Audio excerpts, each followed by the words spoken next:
তোমালোক মই এটা কথা ক'ম শুনিবা। তোমালোকে কেতিয়াও আনৰ ওপৰত নিৰ্ভৰশীল নহ'বা, ঠিক আছে। নিজে কষ্ট কৰি নিজে নিজৰ ওপৰত চেল্ফ কনফিডেঞ্চ, জুনুন, জলবা, সাহস নিজে অনা। কিবা এটা ৰানিং কৰিবলৈ যাওঁতে তুমি আনলৈ ফোন কৰা, সি ৰানিং কৰিবলৈ গ'লেহে তোমালোক ৰানিং কৰিবলৈ আহা। সেইবোৰ মানে আনৰ ওপৰত ডিপেণ্ড কৰি নচলিবা। কিবা এটা এক্সাম হওক বা তাৰপৰা চাই লিখিম, তাৰপৰা কৰিম, তেনেকৈ যদি তোমালোকে থাকা বেলেগৰ ওপৰত নিৰ্ভৰ কৰি, সি যদি তোমালোকক সেইটো সময়ত ছাপোৰ্ট নকৰে, তোমাৰ লাইফটো নিজে তললৈ নামি যাব।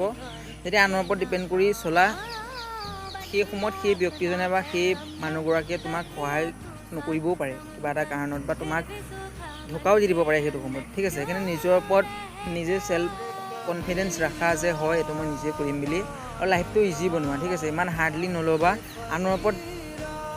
আনৰ ওপৰত মানে যোনটো আত্মনিৰ্ভৰশীল বুলি কয় সেইটো কৰিবলৈ এৰা। নিজে কষ্ট কৰি নিজৰ ওপৰত নিজে ভৰি দিয়া লাইফত নিজে ছাকচেছ হ'বা।